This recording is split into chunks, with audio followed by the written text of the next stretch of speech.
Hi everybody, this is Mike Oppenheim, and you are listening to Coffin Talk, Interviews with the Living, a weekly podcast that explores how our views on death affect the way we live our life. And this week we have a very special guest, someone who I met through Substack, which is where you probably found this podcast, if not my essays. Her name is Kat Albrecht, and she's a police detective turned pet detective, author, mystery writer, and inspirational speaker.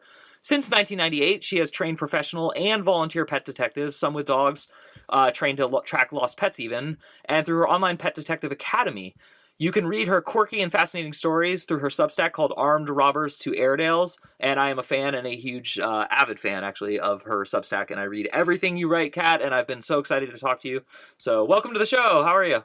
Thank you, Mike. I'm doing well. And yeah, you're like my one fan on Substack that comments on everything. So well, yeah, great to be here. Yeah, well, it's a good community when we support each other. And I found you through some familiar group, but I've long since left that. And what I really just like is your attitude. And you do something which is rare, which is you talk a lot, honestly, about your philosophy and spirituality, but you also tell hilarious stories and things about your personal life. And I love that mix. So...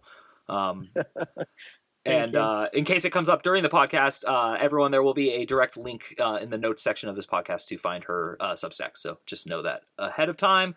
And let's get on with our first question that we ask every single guest, which is, how old are you? Where did you grow up? And what generation, if any, do you consider yourself a member of? Oh, wow. I am 63. I grew up in Central California in a city called Fresno. I currently live on Vancouver Island in Canada because I married a Canadian. And what generation? I'm a baby boomer. Awesome. I'm totally surprised that you live in Canada and one of the most beautiful places I've ever been in my life. That is, by surprise, I mean jealous. That's awesome. Yeah. And you lived in Santa Cruz, which is one of my favorite places ever. I grew up in Orinda next to Berkeley, if that is familiar to you. Nice. Yep. Yeah. So, and Fresno, I've been to twice, and I will never go back. I just same here. I have a brother there, and I still won't go back even to see my brother because it's like never again. Actually, speaking of police work, the most scary thing I've ever seen in my life from my car was leaving Fresno very late at night to go home. I was in college with friends, and we were actually sober, but I saw this person at a stoplight with blood all over his head and the windshield was smacked, and then he proceeded to get on the highway with us, and his speed would fluctuate from 20 to 90, and this is before cell phones, so we were terrified and we wanted to report him, but we had no idea how to do it. So wow. But anyway, let's move back to you and focus this podcast on you. I think the first question I want to ask is just like a very vague question that you can add as many details as you want, but you clearly are an animal lover. Is this something that started immediately at birth, or what was kind of your evolution into being someone who's directly associated with animals? Yeah, well, we grew up with a family dog, a Chihuahua that would bite me when I was little, but I grew to love dogs because I read books as a kid.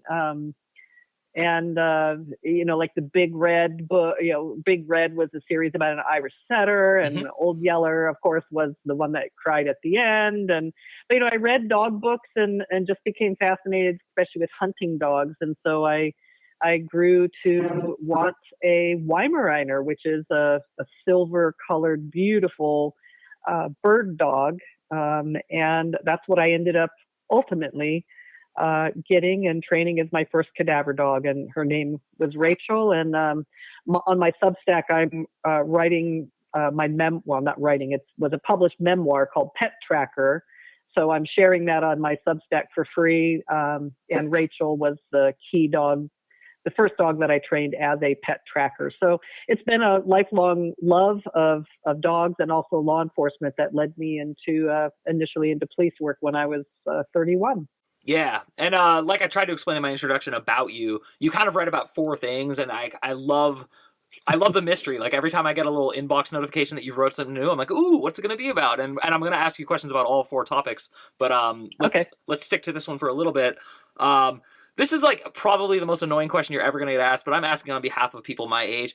How often do people ask you questions that allude to Jim Carrey and Ace Ventura, and how do you handle that? Yeah. Yeah, common when people first hear pet detective. We're, ever since I started this journey, I've gotten that, and especially in TV interviews, and I've been on Animal Planet and several other national, international publications in the past years, and it almost always comes up. I'm fine with it. I understand the humor, that's a connection. It used to piss me off, to be honest. Yeah. Because I, like, one statement I made one time in an interview was, when people think about veterinarians, especially if your dog is, on death's door, you don't go in there thinking, oh, look, it's Dr. Doolittle who talks to the animals. They don't relate a goofy cartoon or maybe don't know Dr. Doolittle. It was a stupid movie about a doctor that would hear animals speak to him. And so anyway, I'm over it, I guess I would say. Because the work we do is serious, and it really is helpful to people that need help. Yeah, no, and I really get that from you. And what do you do? How common is it when you're actually like in? Okay, this is kind of a layered question. A lot of people kind of stand at guard and like get nervous around police officers in uniform specifically. Even if they're like law abiding and great, people, it's just a little unnerving. And then a lot of people also get kind of stiff around dogs. So I figure there's kind of like a double factor when you're in a uniform and you have a dog. Like if I was in an airport and someone walks by with a dog, I'm not trafficking drugs. I still get nervous. Like I don't know how to explain it, but so are you perceptive? I never knew this. Yeah. Okay. That's why people would never talk to me. Now I understand. I mean, that is kind of essentially my question. What is it like to carry authority? And I'm asking this specifically to you because you're a very kind, like generous, giving person. You're, like I said, we're going to get into your philosophy about Christianity and Jesus and life and death. But, that loving side of yours is certainly not something people assume when they see a person in uniform. Well, and I didn't really have that when I was in uniform. That's true. I was such a foul mouthed, I became a police officer not because I wanted to help people. I became a police officer because I wanted to be paid. It was so selfish. I wanted to be paid for my passion, which was law enforcement and training dogs. And when I discovered that I could go to the police academy, get a bloodhound, train it to track people, it was like, oh my gosh, this is what I'm going to do. And it's what I did. And so I was never really there because I was, this generous, kind, loving person. I mean, I was a Christian at the time, but I really wasn't acting like a Christian or living like one, right? God was just kind of there, but not there. And so, one of the first things I remember that I noticed when I was a rookie, and especially when I first started driving around on my own, which scary that they gave me a gun and that they expected me to know how to use it, But when I was driving around, it was like, I can't pick my nose while I drive because everybody looks at me. I noticed I pulled up to a stop sign and everybody there was like looking at me, and I'm like, what'd I do? So it was really a different, interesting transition. And yeah, people, have different perceptions. And certainly over the years now, law enforcement has changed, especially in the past 5 years, just seeing the horrific things that have, had taken place, and the community. Just so sad to see the breakdown between community and law enforcement, and I don't know if that's ever going to be repaired to the level that it needs to be, but yeah, it was different, but it was so fun. Oh my gosh, to have a job where you would go from pure boredom to this hyper, the next thing you got a gun call, or you're going to a robbery in progress, and you're like, what? The adrenaline is just out of flying out of you like crazy. But it was really fun. It was dangerous at times, of course, boring at times, interesting. But what I loved the most about it was no call was ever the same, and you never knew what was going to happen in your day. I loved that more than when I was a couple times I was a detective and sitting in the office with case files piled on my desk, the stress of having to do this work, and it was just not fun. I hated it. People would think, oh, you'd love being a detective. For me, it was like, man, I want to get back on the streets because it's just too fun out there. Yeah. That's really interesting. And not including like the last 5 years and the shifts, just because it's too hard to speak on that with the specific question I'm about to ask you, what would be your advice to a young person who's interested in law enforcement, but they're not sure if they could A, cut it, or B, if it's really going to work out? Like, what would you tell them is the test they should give themselves? You got to be strong in English. Believe it or not, that's one of the things, like when I was in the academy, some of the guys and a couple of the gals that were in there really struggled with the report writing and the English aspect. And if you were bad in English, you wouldn't make it through the academy. So really surprisingly, you really need to know you need to focus on reading and writing. You just got to come to peace to know, you got to know a couple things. Are you willing to die? Are you willing to risk your life to save others? Are you super afraid of dying, which I know we're going to get into talking about that too. Mm-hmm. And would you be willing and able to take a life if you needed to, that I came close to that one. I haven't written about this at all, but I came close to that in a SWAT call that we had where I was still a rookie and the guy was inside his house, armed with a gun, threatening to come out and shoot at the officers. And every time he would come and open the front door, I had my gun pointed at him, I had the safety off, and I had my finger on the trigger. And if he had pointed his gun at me, I would have been justified in taking his life. And I remember at the time thinking, I'm still a rookie. I can't believe I'm having to kill somebody. I can't believe I'm having to kill somebody. Well, thank God I didn't have to. We ended up catching him after this or taking him into custody without any shots being fired. But it was, those are some of the things that you need to consider. But if if you love adrenaline, because there's a lot of people that get into skydiving or things that, like, how can you jump from a plane? It would be a job that you would want to consider, it's, it is amazing. That's a great answer. Wow. Thank you. I would never in a million years have guessed ever like most of what you just said. So that's awesome. And I think it's a good time to kind of transition into philosophy and spirituality. Although I do want to circle back to some of your hilarious stories and your creative takes on them. But we'll do that more towards the end. So for now, let's talk about your now you are a Christian and you write about it and you keep alluding to the fact that you were like still technically one, but weren't like great at it. So before we get into like what changed and why you're the way you are now, why don't you just walk us briefly through like your childhood up until your 20s, your relationship with religion? Okay.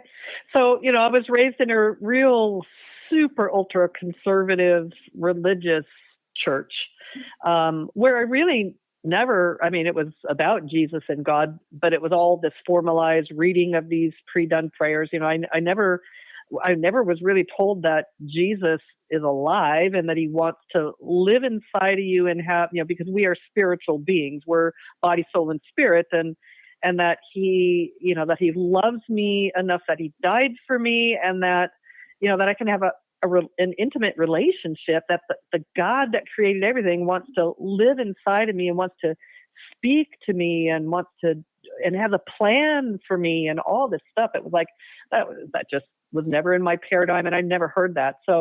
But then when I was 13, my sister explained it to me that, no, this is what the Bible says. And I never read the Bible when I was going to the church we went to because we didn't have to. And so she explained to me that, Jesus wants to be the Lord of your life, and it sounds really corny and stupid. Or when people say, my Lord and Savior, Jesus Christ, it's kind of like, well, what's that? Or people are turned off by it or whatever, but it's true. He wants to be Lord, meaning he wants to be first in your life, and he wants to be Savior, meaning he wants you to acknowledge that, he kind of died, kind of rose from the dead, and he's kind of up there in heaven.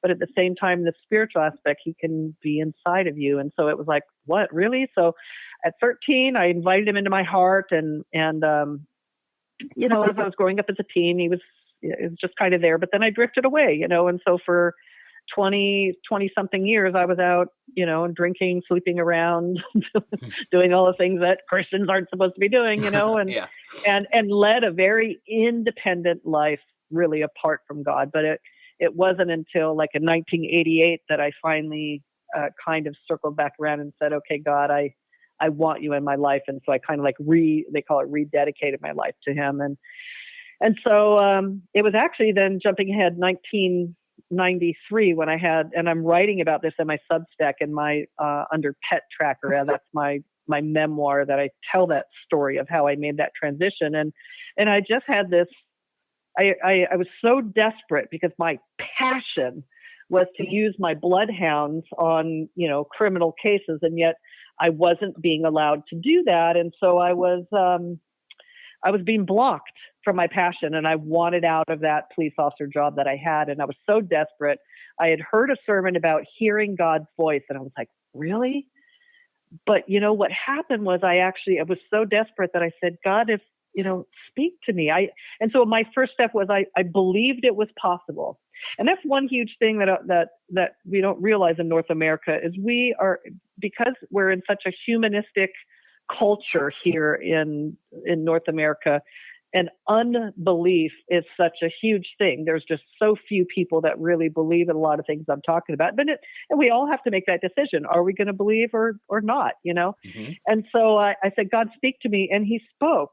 And so I don't want to get into that story. It'll just take too long, but he spoke, and it ended up being a word of instruction basically for me to stop what I was going after. I was chasing after a particular police officer job, but when I realized that God was clearly telling me no, I turned around and I drove home, and 6 weeks to the day after I made that decision to trust that he had something better planned for me, I was blessed with the job at the university where I became a police officer.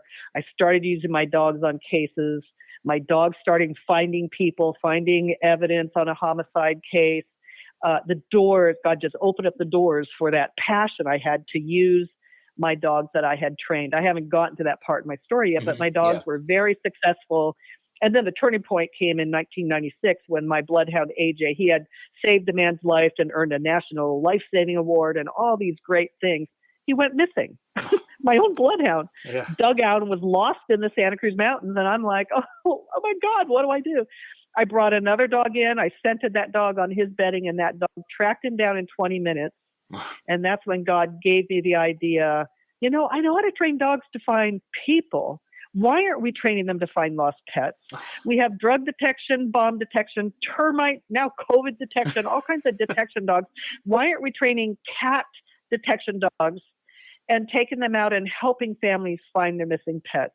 And so that's the new journey that God led me on. If I had, when I was chasing after that wrong job that I wanted, if I had not believed that God would speak to me, if I had not trusted that he had a plan for my life, I never would have been on Animal Planet and People Magazine, writing books, doing all the things that I'm doing, and it developed what I have now, which is a training program of pet detectives worldwide that are out there helping families and making a difference. So everything in my life traces back to that day in March of 1993 where I believed and I obeyed and God changed me. Wow. And the only thing I was negative in that answer is that as a fan of your reading, you gave me 2 spoiler alerts, but it's okay. I'll forgive you. I'm sorry. That's okay.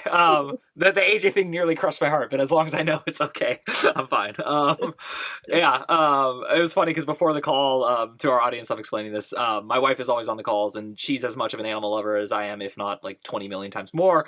And my only thing that I had to discuss with her before the podcast is I was like, you might have to hear something about like an animal getting hurt, and then I warned you, like, just lie and say they're all okay. But that really is special. And I think the part that there's 3 things that I really want to like hyper focus on that you said, which is 1, the culture that everyone is in that's humanistic and individualistic and like very much you're not smart if you have faith in something that isn't scientifically provable, which is different from saying a lot of other things. And it's not about religion per se.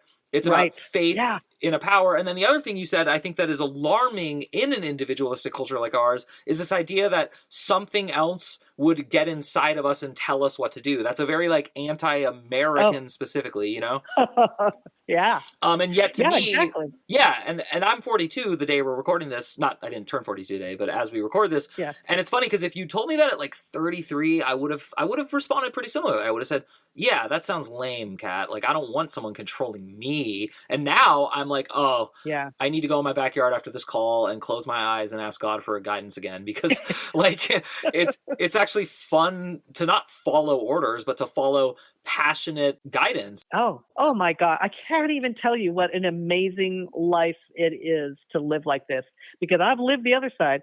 I've lived without God those 20 some years when I was sleeping and drinking and doing all the things that everybody else does, right? And lived a very independent life, did what I wanted to do, which, but God wooed me. He loves us so much. And it's like he pines for us to spend time with him.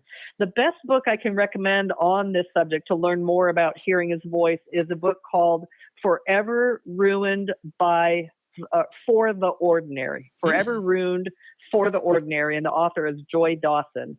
And it's just an amazing, just the encounters that she shares of hearing God's voice and the things you need to do. And he's not going to speak to everybody. There are conditions, right? Yeah.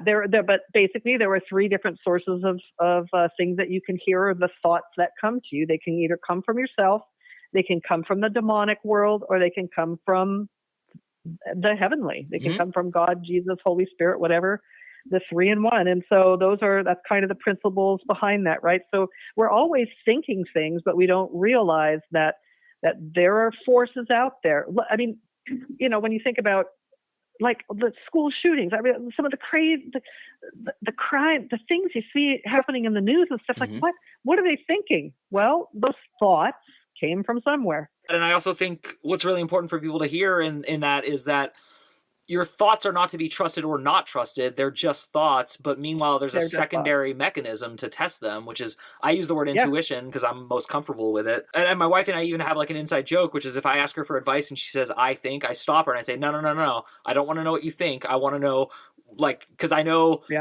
the powers of the universe speak through us. And so my wife is very in tune to them, and then she'll stop and she'll start over, and then I trust her advice and it always works. So like you said, that, there's different conduits and there's different ways to receive messages. And, and I've said this to my audience a million times. I'm not Christian. I'm not Jewish. And I'm not any religion, but I'm so attracted now to people who have faith and confidence in their faith, because it's you all and myself now that I'm in this gang, we're happier. And people can say, oh, ignorance is bliss and all that, but I don't think there's an ignorance to what we're discussing. So anyway, back to you. Let's ask the pivotal question first, and then we'll get into some more fun questions. Not that this is my favorite question actually, but what do you think is going to happen to you when you die? And I guess as a little bit of a twist to that, has that changed at all in your life? Hey everyone, thank you so much for listening to Coffin Talk. I am proud to say that we are offering premium subscriptions at my website, MikeyOpp.com. That's MIKEYOPP.com. So please head over and consider supporting us. Thank you so much. No. Well, I guess when I was younger, my dad died when I was 17. He had a heart attack in our home, and I did CPR and couldn't save him. So I was exposed to death at, a rather young age. But I always believed in heaven, but, never really gave it a lot of thought, except when I made the decision, was battling with, do I become a police officer actually or not? And am I willing to risk my life and all that? It was kind of like, well, yeah, I'm going to go to heaven. I'll be okay. But I didn't really have a clear picture of what heaven would be like until I read the book, and there's videos on YouTube by this, it's called Imagine Heaven. And it's by, the author's name is John Burke, Burke. Oh my word. He spent, I think he said 30 years writing this book, where he interviewed people from all types of faith. He's got a video on YouTube called Imagine the God of Heaven is the name of the video. And he's interviewed people that have died, that had near-death experiences, who came back and shared what they experienced and looked at the patterns of similarity of people seeing and meeting Jesus. And these are the first one on his video is an atheist teenager. The second one was a Hindu who thought he was going to be reincarnated when he died, but he met Jesus in heaven. The other one was a guy that was a follower of Islam, a Muslim that was from Rwanda that died. And it's just these amazing stories of credible people, like a pilot, a police officer, a doctor. So it's not all these, we're thinking UFO kooky, people just think whatever they want to think and believe what they want to believe about things. But these are actual experiences from people who weren't even Christians that went up to heaven and met Jesus and had these the things that they describe and stuff. It's like, man, I can't wait. So my view on heaven is, I look forward to the day that I die. What I told my husband is, I just hope I don't swear before it happens, because I kid you not, because I've still to this day struggle with spouting out, the F word. Yeah. And it's like, I don't want to say that, but there are times when things happen to me, and one happened. We were almost T-boned there was a police car around this corner coming towards us. I had the green light. I looked to the left. The police car goes through the intersection past me. I look to the right and I see him gone. I start driving forward and I look to the left, and there was a second police car coming straight at us, code 3, and must have been going 80 or 90.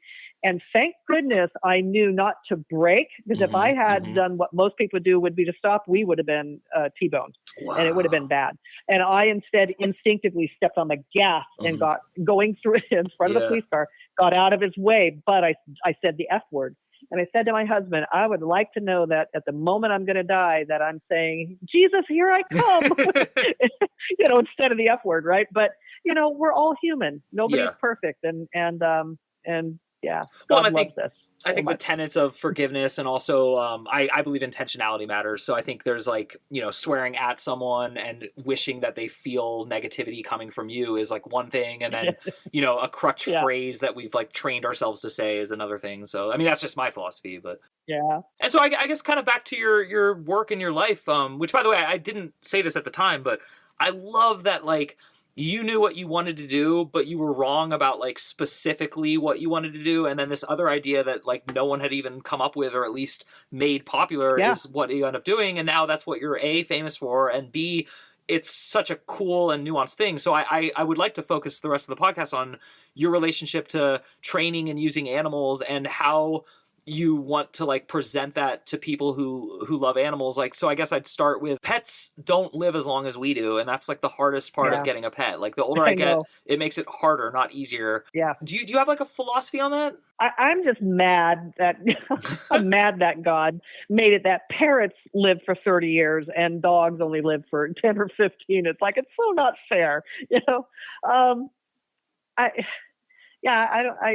my philosophy is, I love dogs, and I love cats too. And I wish that they lived longer. But, the work that I know that God led me into, he loves animals, and he knows the love that people have for them. And back when I started this journey, which actually was 1997, 96 is when my bloodhound escaped and that idea came, but it took me over 6 months into 97 for me to get the guts to actually train my dog Rachel to find lost pets. There was nothing there. There was obviously no internet. No, there was internet and email, but there was no Facebook and social media.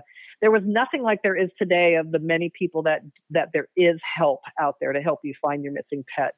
So I would get phone calls from people in Alaska wanting me to fly there with my bloodhound to find their missing pet. And I couldn't do it. I realized the answer is not me and my dog. The answer is me developing a training program and training others. And so that's what God led me into doing. And it's been a hard journey, because it's not been easy, because there's been opposition and people that were jealous of me, people that I trained that turned on me, and just a lot of ugly stuff out there in the journey. But, it's all good. I'm now focusing on writing. I'm going to be writing books, and I continue to train people. My website is missinganimalresponse.com. So we have an online training program there. But cool. Yeah, it's all good. That's so great. And I guess what is the story that you would tell? Oh, that's so not fair. There's so many. So I guess it would be probably the case of Marmalade, which was a diabetic cat that had gone missing. And this was when my back was injured. I had a back injury and ended up medically retiring out of police work, and then shifted into the pet detective work full time. But I had this woman that brought me and my bloodhound AJ out. And the moment I stepped out of my truck, her husband was there, and he said, "That dog will never find that cat. So it was this negative statement. So I'm not stepping. And at the time, I didn't even know if AJ would be able to find the cat. I knew he had found a lot of people and he understood smell the smell, follow the scent trail, but I had never trained him or used him on a missing pet case. I'd only used my other dog, Rachel, on that. And so I'm like, great, I don't know if he can do this either, And so, but we scented him on the bedding. And AJ tracked down and walked up and found that he went down this hill and into some bushes. I couldn't work him because my back was hurt, but a volunteer worked him, and AJ helped to find that cat, and the cat was no longer alive. So this is one of those sad stories. But the owner was so grateful. She said, "I never cried. My mom died 5 months ago. I never cried and haven't cried over losing her, but I have not slept the past 2 nights. Not, thinking I would never find Marmalade. At least now I can bury my cat." So, so there have been a lot of, sad cases too, but just the peace that people have of having closure has been important. But obviously on a daily basis on our Facebook page, on the Missing Animal Response Network Facebook page, we share a lot of recoveries of the people that are out there recovering dogs and cats. And it's just, those are all happy ones. It's just great. No, that's great. I'm actually glad you shared that one. Ultimately, that is probably the best thing you can do to help anyone is the sense of closure. I think just having a pet go missing and then never knowing is worse, in my opinion. So yeah, that's awesome. And then what is something you'd like to leave our audience with? I think hope, because we live in such a hopeless time right now, with everything and the going on in the, well, gosh, not even mentioning the Middle East, but what's going on, the division in our country right now. Cause I am so totally not into politics. Mm-hmm. It just, but so many are, and so many, think of Christian, when you hear the word Christian anymore, you're thinking in terms of, red or blue or left or right and all this stuff. And it's like, you know what, those things don't matter. And so just the hope that there is more out there, and I'm not talking UFOs, but that there is so much more available to you, in this lifetime, and I would just encourage you to explore it. I'm an investigator. I love to investigate things, and I just don't fall for anything, right? But the fact that I have Jesus as my close friend and I'd say he's my pilot and I'm the co-pilot. Mm-hmm. It just is it's an amazing, incredible life of purpose. And I would just encourage others to look into it. Oh, I love that answer. And Kat, this flew by. I'm so thankful and I'm so glad we got connected, and I will continue to be a huge and avid reader and fan of yours. There's many ways to find her, but I guarantee you her stories are not only inspirational, but they're thoroughly entertaining, and you have such a great, not quite self-deprecating sense of humor, because you don't go too far, but you're on that side, which is my side, and I love that side. So thank you again, Kat, and thank you to everyone for listening at home. And remember, the best way to support our show is head over to mikeyop.com. That's MIKEYOPP.com, and sign up for the free weekly newsletter. Much love to everyone listening, and safe travels. You've been listening to Coffin Talk. My name is Mike Oppenheim, and we will see you soon.